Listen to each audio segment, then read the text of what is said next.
Welcome everybody to this rescheduled presentation by Justin Mckinney. The reason it was rescheduled was because of me. I screwed up royally and got busy preparing for hurricane rather than getting this open. And my apologies to everyone who's here, particularly to Justin. But I'm glad to have a good audience here for his presentation.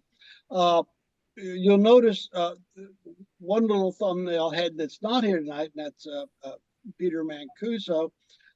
Peter is out of town and with his wife on what he says is a vacation. We all know he's in rehab, but that's another story.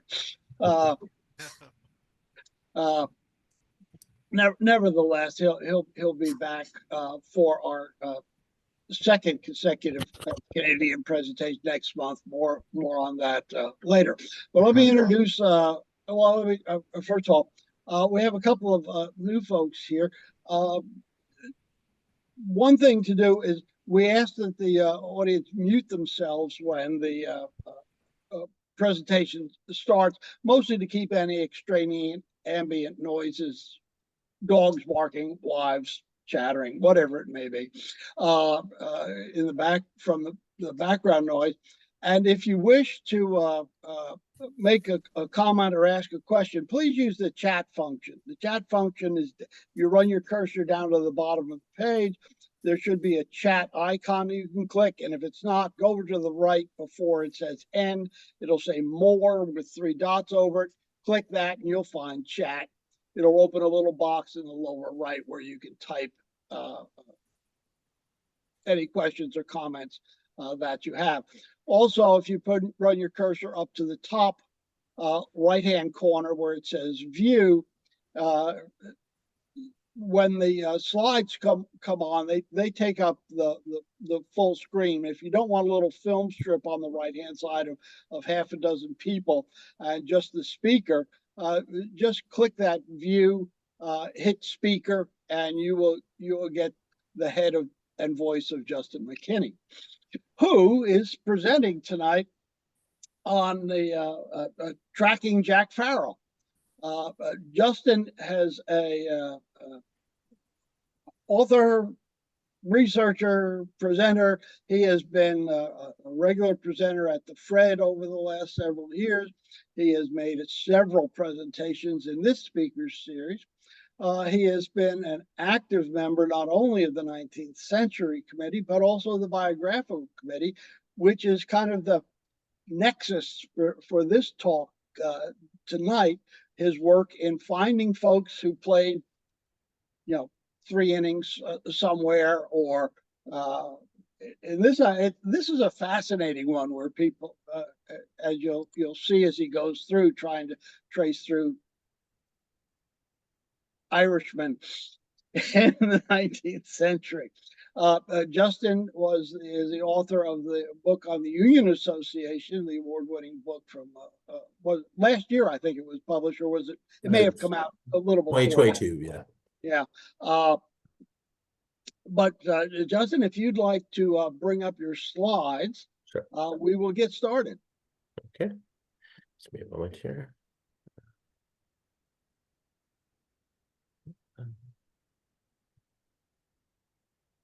Just need to make windows open. Give me a second here.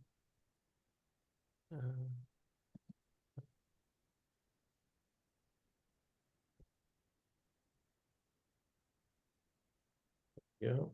Okay. Sure. We'll just go full screen here. So give me a second. Everyone can see my screen here. There you are. Okay. You're all set. Okay. Go ahead, Justin. It's your show. Sure. Yeah, so this is a long title. I was told in grad school that you title your papers with a phrase, colon, and then a long thing, and so that's what I went with here.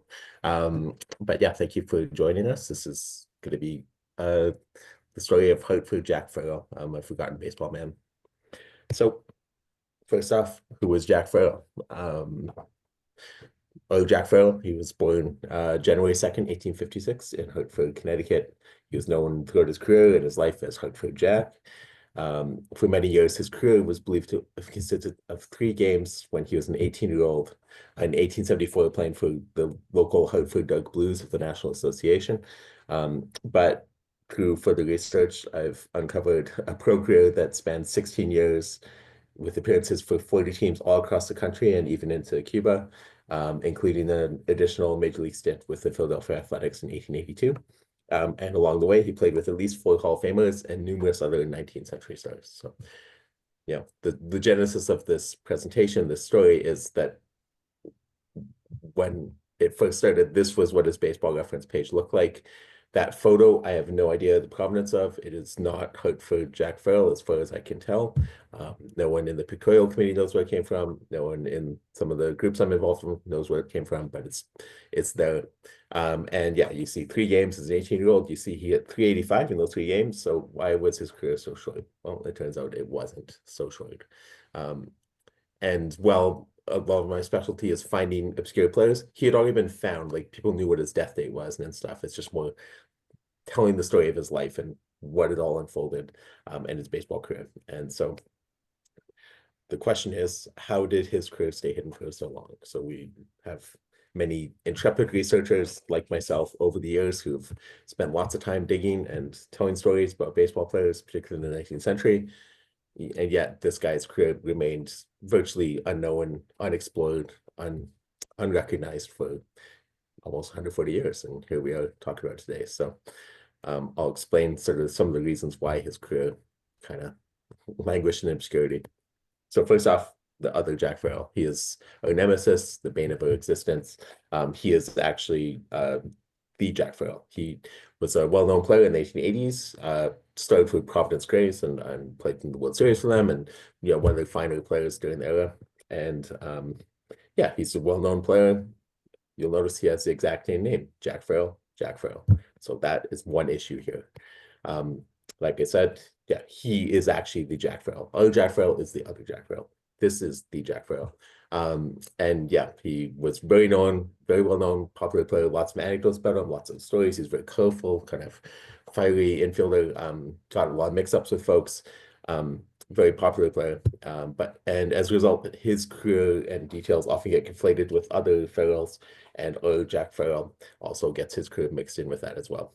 And both men at various points played at Hartford, which is another issue, and both were middle infielders, often playing second base or shortstop.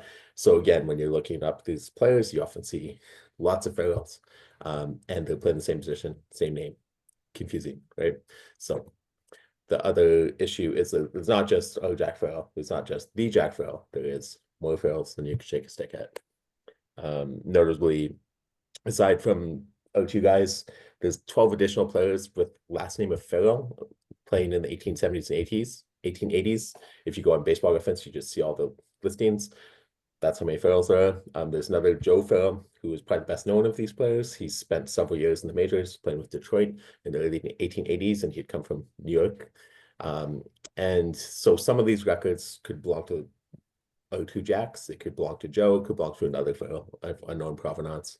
And unfortunately, we're all accustomed to this, having done research in newspapers, is that they seldom provided first names or initials for players. So lots of guesswork and legwork is required to try and determine who is who and what is what. And notice the variations of the spellings. Those are 4 different variations. There's also multiple ones where it would be like 1 O, 1 L, all sorts of things. So trying to track down who is really tough. And for whatever reason, 19th century newspapers just could not deal with Irish last names. I do not know why, but they just could not handle it. So yeah, here's the Baseball Reference page for Joe Farrell. And you'll see a bit more of an extensive major league career, played 4 seasons in the majors, as well as some in the minors. And again, he's sort of documented. And then there's this other strange record, which again, this record has been in the books, I think, since Token and Thompson, maybe, and has made its way all the way to Baseball Reference. So this is an old screenshot. I just want to demonstrate from when I started doing this research what this player's file looked like. It has the 2 games that we now know belong to Jack Farrell played for Jack Farrell with Philadelphia, but there's also two mysterious games for Baltimore of the American Association in 1883. And again, there's note about being from Bridgeport, Connecticut. Again, don't know why, don't know how, what, don't know where the name Bill comes from. So again, who is Bill Farrell? Short answer, we don't know. And yeah, for many years, he was credited with these two additional stints. We have no clue where he came from, no clue where the name Bill came from. So this creates false leads for researchers.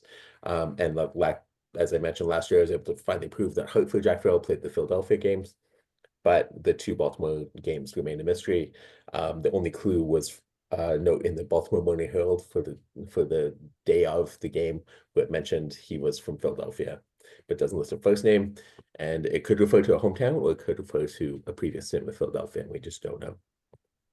So the other reason he's so hard to track down and find and identify is he was the ultimate nomad. As I mentioned, 16-year career, 40 different teams. So we're going to sort of walk through his career sort of in light speed and sort of capture it. So this is the early part of his career when he's still a young man, 1874 to 1878. So debuts as an 18-year-old with the Amateurs of Hartford, which is the local amateur team. And in 1875, he's also playing for that club. When he's enlisted late in the year to play a couple games for the Hartford Dark Blues, he managed to get hits off of Al Spalding and Dick McBride. And again, as I mentioned, he had 385 in 3 games. You figured that as an 18-year-old, that would suggest some promise. But up until recently, he just all of a sudden stopped playing baseball, which would be very unusual for a player of 18 years old to be playing in the majors, so to speak, and then just vanish entirely. And it turns out he did not vanish. He actually, in 1876, he went to Memphis, which was put together its first professional team. That team sort of disbanded sort of in June, and then he went to St. Louis and played for the Stocks, which is an amateur club.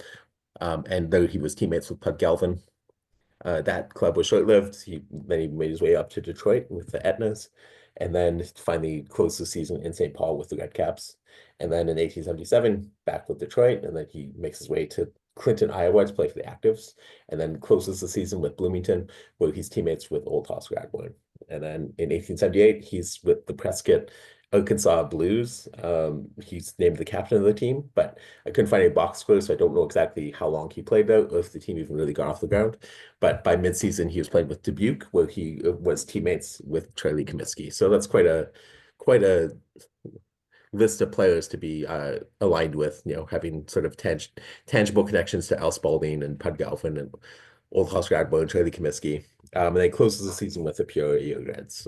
And so again, you see where he starts out east, and then as baseball starts to spread and become more popular professionally, sort of in the towards the end of the National Association with the birth of the National League, there starts being teams out west, and then he starts being one of the pioneers to go out and ply his trade, leaving Hartford to head all the way to different places like Memphis and Prescott and Bloomington. And then from 1879, he continues his pioneering spirit. He returns to Council Bluffs in Iowa, where he's there till mid-season, and then he gallivants off west along with Fred Lewis, Jack Leary, and Cliff Carroll, who are other Eastern players who went off to California to play and would they return to the major leagues. And in 1880, he was banned from the California League for drinking.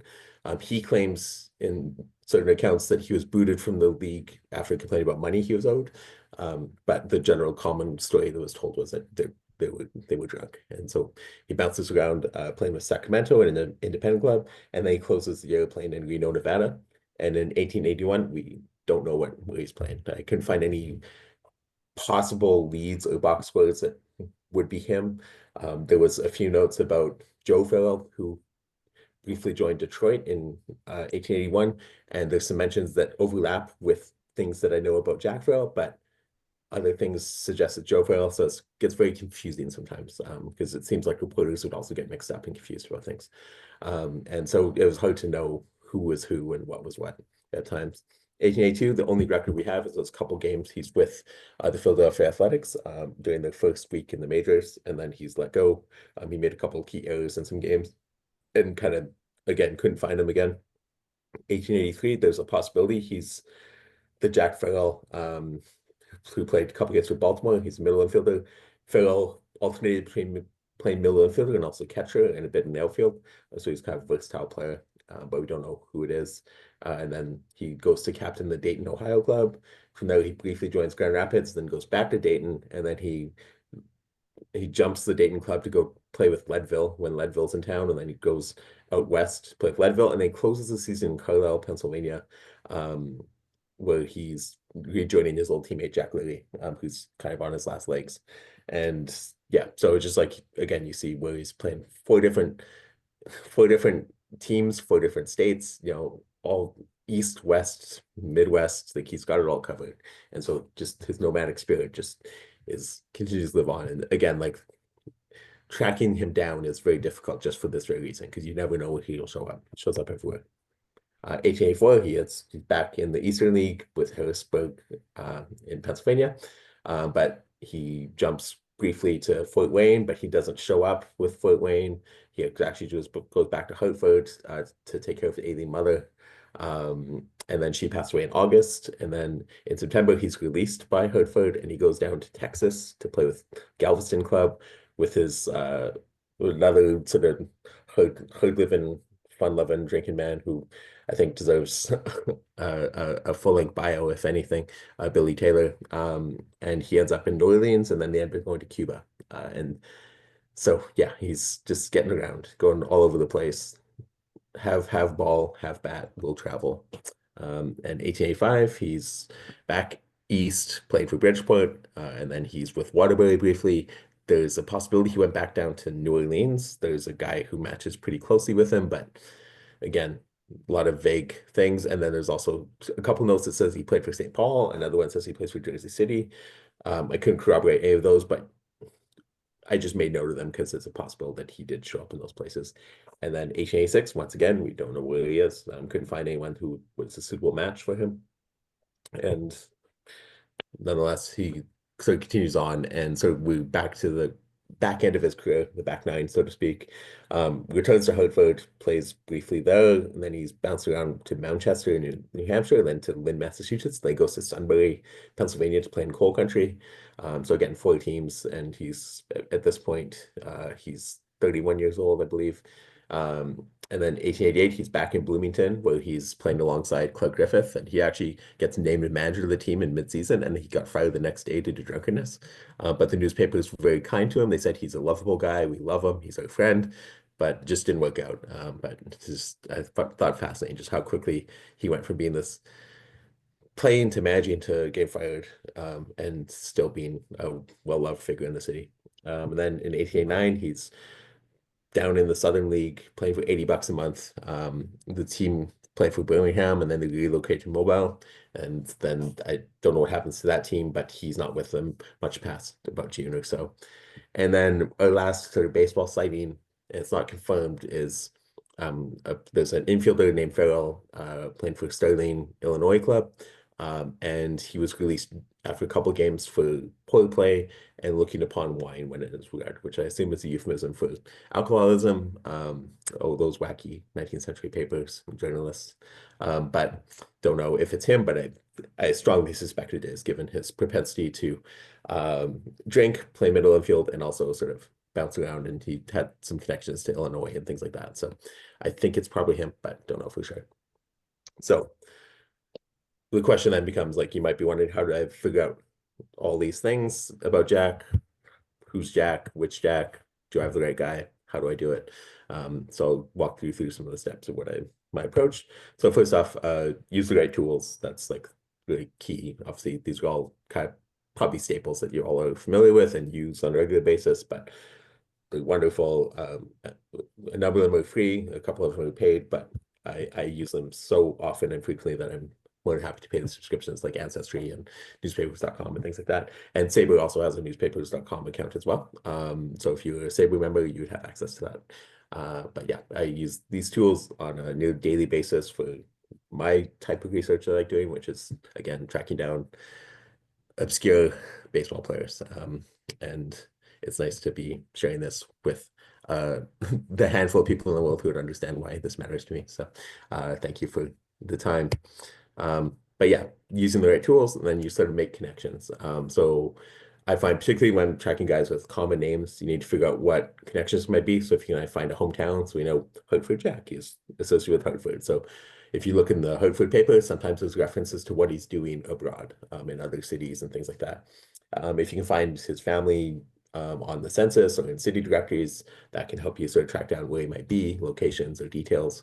Look at different leagues and teams. So typically when a guy joins a team or is in a league, sometimes there'll be another player with the same name and you can see, oh, maybe that's the same player. And so you see that there's two Farrells in the Eastern League in this time. I will then check when they played, see if they overlap. If they don't overlap, see if there's a note saying maybe he went from this team to this team. And then the other thing that's key is finding connectors. There's these players who just seem to be everywhere, but they bring their friends with them. Baseball in the 19th century was very much like a word of mouth kind of profession. You'd get recommended to managers, or you'd hear about it from your friends, different things like that. So that's how you'd find jobs. And so typically if you see a couple names together that are common, and particularly if you find a name that is a bit unusual, that you can I'll search for that unusual name along with the common name and then sort of see if I can figure out any connections or things like that. And then that's how I'm sort of generally trying to piece together. This is the Jack Farrell because I know he's playing with this person or this person and that sort of thing. So, and then the other piece of advice is just get creative with stuff. This kind of research is like art and science. I'm sure you've all had those moments of almost serendipitous aha moments and eureka moments are quite thrilling, and they just sort of happen. And part of it's just that inspiration that comes. Like I will sometimes at 3 in the morning think of an idea of a different search term I could look up on newspaper.com or something, and then sometimes that just leads to the breakthrough that finds me the bit of information I'm looking for. And yeah, be creative with keywords and combinations. For Farrell, I tried searching different spellings, adding other names of common acquaintances, like I mentioned, just anything to try and piece it together. The other one is you can do a quote search, Farrell plus shortstop, or Farrell SS, and try and find box scores, things like that. And then you sort of eventually build up a repertoire of information, and then you can kind of start to piece things together. Again, you'll never know where you'll find stuff. So look in lots of different places. Like I've contacted churches, I've contacted family members, I've contacted historical societies, archives, museum libraries, and others to try and piece things together. And sometimes that piece of information is not online, but it's somewhere and someone has it and you can never know to find. And then the wisdom of the commons, so to speak, is really beneficial. Obviously, I'm a pretty active member of the SABR Biographical Committee. Bill Carl's here in attendance, and he's the chair of it, and he's a great person to work with and very knowledgeable. And Peter Morris is another person who I'm in often regular contact with, who has great insight and experience doing this kind of work. And so yeah, just get connected with people, talk to folks, all sorts of stuff. I go to the SABR. I've been to the Fred a few times, and it's a great experience. I've gone to the SABR conference, and you just meet people, talk to people, and everyone's kind of like-minded, and I'll find people who know what you're talking about, and that feels really good and special. And sometimes you just get inspired to find someone else. So yeah, how do I know it's Jack Farrell? Anytime I see it, it's like I corroborate, see if I can find more than one source that confirms it's him. I check multiple box scores and game notes. I'll check papers from other cities they played in because sometimes there's notes about it, especially with players who are so colorful and had kind of reputations. Those guys tend to get written about a bit more. And I look for commonalities. So I look for like Jack Farrell. Any Jack Farrell reference is a possible reference to our guy. So I'll investigate it. I'll look for the initial like J Farrell or things like that. Look at the position. So he played catcher, played shortstop, second base. Those ones tend to be, you tend to find players who play catcher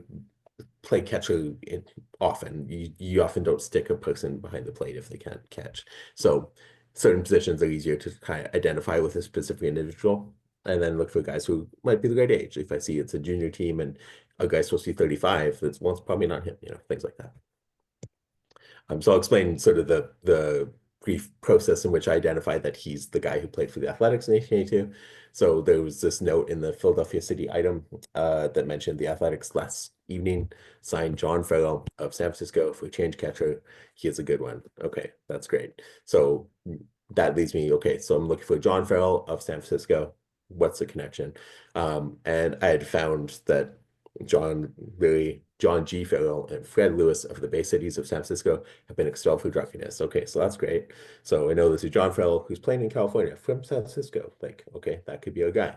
And then I found another note in the Reno papers about how Lily, Farrell, Lewis, and Cliff Carroll, another teammate, they had shown up in Reno, and it gives little write-ups of them, and it mentions Jay Farrell, and he had played with the Actives of Detroit and the Reds of Peoria, and recently with the Bay Cities, which is the San Francisco team, so we know it's the California guy. But look, it also connects us to what we know about him from being back east. He played for a Detroit club, I think it was the Etnas. He might have played for the Actives too, and then played for the Reds in Peoria. So, okay, that's our guy. And he's regarded as one of the best shortstops in the country. So, again, he's a catcher, he's a shortstop, but, I'd found him playing both those positions. So I know it's like, okay, I'm in the right track. And then found this note in 1884 that Jack Farrell, who played in the Hartfords of 1874, so that's like a big callback, like 10 years ago. He's coming to play for Hartford for the rest of the season. And then found a note in September that he had been released and he's going to Texas. And then I found this note in the Galveston papers about Taylor and Farrell of the Athletics play with the Nationals. And you don't know how long it took me to find this specific note that says Farrell of the Athletics. Even though it's 2 years after he appeared, the fact that it's just concrete evidence that it just felt really, oh, this nice aha moment. Because I knew it was him, but just needed that little smoking gun, as we call it, in the biz. But yeah, it was really cool to find. But you see where I'm looking in 6 different papers, multiple states over multiple years, just to try and find one little piece of evidence that confirms what I'm looking for. So yeah, so that's what brings us to the end of the presentation, but also the end of a baseball life. So here's the only known photo of Farrell, and he's listed as John A. Farrell. I've not gotten confirmation of his initial. I've seen John G. Farrell, I've seen John F. Farrell, I think a few different ones, but typically John Farrell is sufficient. He returned to Hartford in the 1890s. He's listed as a ball player in the city directories through 1892 because old ball players never die. And he got married in 1898 and he ran a saloon and a liquor store. And he sort of became a face of old-time baseball in Hartford. And there's frequent quotes of him in the paper, just talking about what baseball used to be in the 1870s and things like that.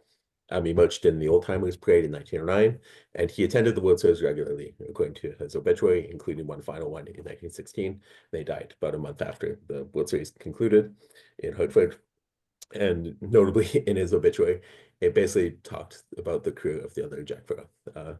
And so even in his death, he was still being mistaken for the Jack Farrell. But yeah, that's what concludes the presentation. Hope it was insightful. I wrote a SABR bio that breaks down sort of the ins and outs of his baseball career. I would highly advise getting in touch with the Baseball Biographical Research Committee. And yeah, I'm pretty active online, and I also have this book, which was mentioned earlier. But yeah, that sort of concludes my presentation, and happy to take any questions or comments, things like that. Thank you, Justin. Very good. It's a. Let me start with the first question. How do you pick targets to go after? So when I first started, I was trying to find photos of players. And so doing that, because there's like the pictorial committee with like Mark Feimoff and Kerry Smith now, so we're involved with it. There's a database, like a spreadsheet of players we don't have photos for. And that's how I got started with this whole endeavor. And it built up these case files of these players who were very obscure because they're all 19th century guys, things like that. Jack Farrell is one of them. And then I sort of started to get involved with the biographical committee as a result because I built up these case files where I had all these clippings of these players, and I started finding like, oh, this guy is also, we don't know where he died. And then you find a guy who died, and then, oh, it's exciting. You share with people, all that sort of stuff. So Jack Farrell was a guy I had spent a lot of time on just because I was trying to put a photo of him. And then it became like, I'm convinced he played in 1882 for the Philadelphia Athletics. So it's like, how do I prove that? So I built up those files and then found that piece of evidence and then just had enough. And then as I was doing that, I just found he played in so many places, was playing with all these like well-known people. And the irony being that like his baseball reference page would not tell you any of that. And so I just thought that was neat to try and tell that story of this guy who is kind of just a hidden, this idea of like hidden careers. I remember reading like Scott Simkis's book about outsider baseball. And he talks about wanting at the end of it to be like, I wish we could have a compilation of everywhere a guy played and we could evaluate the leagues and all that sort of stuff and just have like a sense of everything and like have a true record of like a baseball player, not just a major league record, but just the whole thing, even the semi-pro baseball, all that sort of stuff. So I had that in mind as well. So with him, it just became the photo led to like he played more games than I thought, and then find all the places he played, and then it kind of goes from there. I always you call the Jack Farrell was fellow born in Newark, Yeah, yeah. New Jersey, as was the Bob Bailey. But that's another story for another day. Matt Alberson has a question. Yeah, so Justin, I know this is not your first time finding a player like this who's been a fringe major leaguer. Um, how many places on average do you think these guys typically play? I mean, their playing career is typically a couple of years between majors and minor leagues. Yeah, And it's not like these are all centralized. Like Farrell here is playing everywhere. yeah, yeah. Is this typical for a fringe major leaguer? I think he's a bit unusual in the case just because, like, yeah, 40 teams over 16 years, like that's a lot. And in like the pioneering days, and then they showed up in California and in the South and all these places that were like just starting to kind of develop professional baseball. So he's a bit unusual in that extent. But what I find is there's quite a few guys who just like, yeah, played in a lot more places than you think, or played longer than you think. Because again, um, like the synergy between the minor league records on Baseball Reference and like the major league records isn't always complete. Like and so and no one's really doing the work to piece it together. And even if I could submit requests and say this is him, this is him, and this is him, but it's not it it might show up, but it's not like an immediate process. And so and then even if that gets corrected, there's still other sources that aren't correct, and so all that sort of stuff. So yeah, but yeah, he's unusual in the breadth of his career, but I think a lot of guys had more things going on. And it's just a matter of trying to find the actual pieces that just confirm it's the right person, things like that. Well, I'd like to give you an endorsement. Thank you. I'm the guy who sent you the quote from about Booth of the Yeah, yeah, yeah, yeah. New Havens. There's a player who played half a game for New Haven in 1875 when they were in the National Association and didn't show up in the box scores, but the paper said that there was a guy Booth from the CCI 9. And within a day or so, Justin had it narrowed down to 2 brothers. I was very impressed.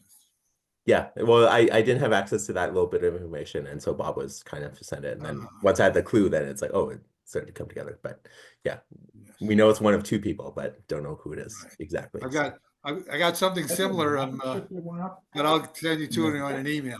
Sure, I'd love to hear it. Yeah. Yes. Woody Eckert asked a question about how did you link up all these minor league clubs all over the country? Was it just digging through various things? Woody, mute. Yes. I was gonna send you for a ride. Yeah, so like in terms of finding the sources, I mean, just newspapers.com is always my starting point, and then No, and then what I meant was, how did the player oh, how do you find them? Yeah. with the clubs all over the country, like 3, 4, 5 in a single season? Yeah, the sense I get is it's like a network, it's a word of mouth thing. So I think if you knew someone, they would recommend you for a job, you'd hear about jobs, people sending telegrams.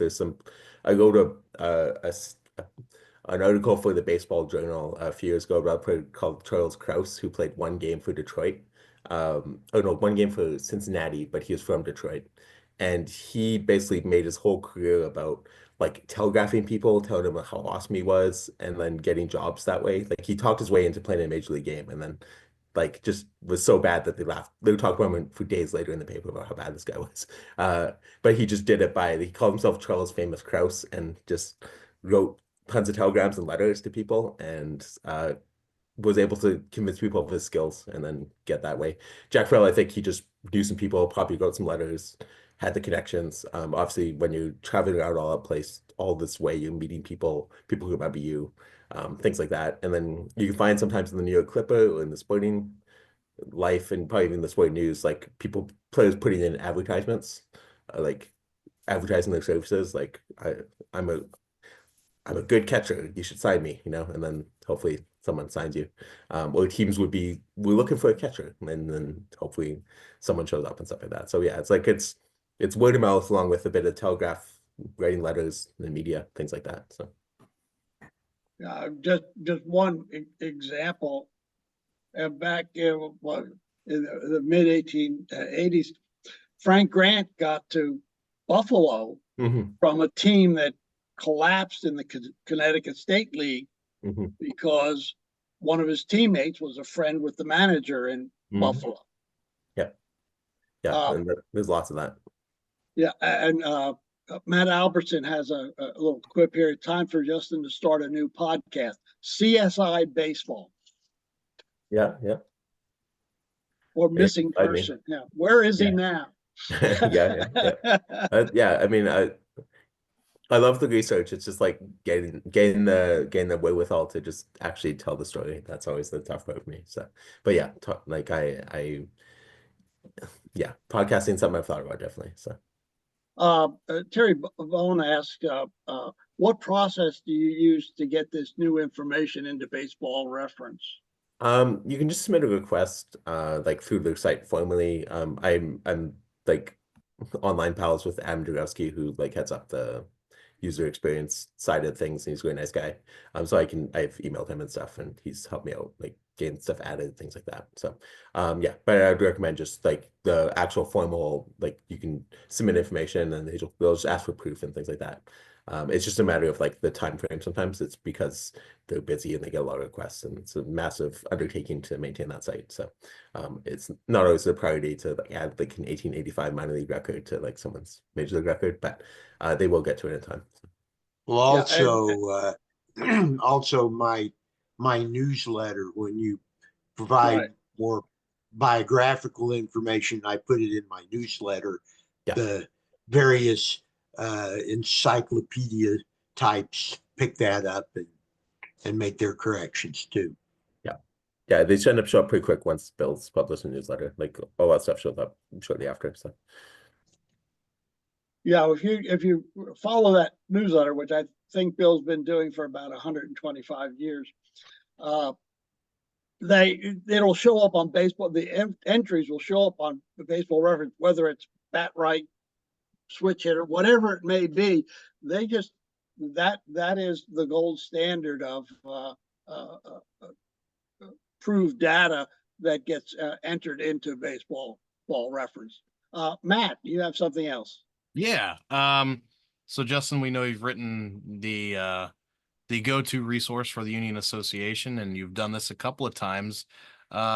Who's the next dead guy you're researching? What's the next project? yeah, I'm still tracking down. Yeah, so I mean, there's a couple of things. So one, I'm sort of would like to write a biography of Billy Gear, like a full-length book about him. For those who don't know, he's like a 19th century ball player. He's Bill Carroll's like he's his white whale, so to speak. Well, him and Harry Decker, but he was like reputed to be the smartest man in baseball, and like very intelligent, very smart guy. Went to college at a time when no one did. He debuted in 1875 with New Haven, but pretty soon into his career, he starts getting into some trouble, and like just he marries into a society family in Syracuse, well-to-do family, and within a year he's like deserted his wife and gone back to playing baseball, and he's traveling around, and then he gets back with his wife, but he's also starts writing bad checks, and then he spends like the rest of his life in and out of jail, writing bad check after bad check under a million aliases. I've found him in 8 different prisons, under 8 different names. And then we finally found him. He died in a boarding house in Chicago in 1928 under the name Bruce Barrington. And it was like I have a spreadsheet of all the places he's been, and like it's I found a letter from 1916 where like the warden of the jail is writing to him, and he's like, Billy Gear's like, I won't tell you about anything I did in Africa or in Europe, but I'll tell you about South America because that's what the Pinkertons know already. So it's like I found records for him in Argentina and stuff. I'm just like, this guy's just like, I don't know how he did what he did and why he did what he did, because he was this really intelligent guy who, if he could just be normal and apply himself to a normal thing, he would have been very successful, but he just could not stay still. And yeah, so I think there's enough there to write a book, but I just need to actually just do the writing. But yeah, like he's a fascinating guy. So that's like a next fixation. So Well, I look forward to reading more about that in the future. yeah, 8 prisons in 1 year, that might be a record. not 1 year, but over his lifetime. But I thought it was eight different aliases. Like he went to prison under 8 different names in like 8 different states. wow. That's Yeah. impressive. Still got to be the indoor record. Yeah, it's yeah. It's, I don't know, like pretty fascinating guy, like just oddball stuff. So yeah. Well, So the interesting thing about that is whenever an article would appear about him and some of his travails, it would list a lot of his aliases, and it almost always listed Billy Gear as one of the aliases, so you could always connect him, even though he was under a different name at that time. yeah, and you see photos of him, like there's mugshots of him as he ages and things like this, and it's just, yeah, it's kind of just fascinating. And you can find some, I found some writing of his that he did it for like the Stillwater prison newspaper, and like he's writing essays about the gold standard and stuff, and it's just like fascinating, like guy, like he was a literal choir boy who just did all this stuff, you know. It's just like, it's fascinating. So All right, if there's no more questions, Justin, fascinating work, and thank you very much for the presentation. If any of you catch the bug of trying to trace down facts about unknown players that go into the various encyclopedias, I'm sure Bill Carl would be just glad to give you any number of possibilities you can hunt through. Well, thank you, Justin. It's always a pleasure to thank you. have you review whatever project you're working on right now. Sure. For the rest of us, the next presentation, which will be the second Tuesday of November, I think that's 2 weeks away, maybe 3. I'll figure it out by then. Bill Humber, who is part of the Canadian Baseball Hall of Fame, who is the Order of Canada, a very, very prestigious honor to receive in the Commonwealth. And we'll be talking about baseball going international. And we'll see just what side of the Niagara River he wants to talk about. He has many, many stories. Thank you all for coming. Again, my apologies for having to reschedule now, but it was a wonderful audience. It was a wonderful presentation, and we look forward to seeing you at the speaker series, which will continue through May. Thank you all, and have a good night.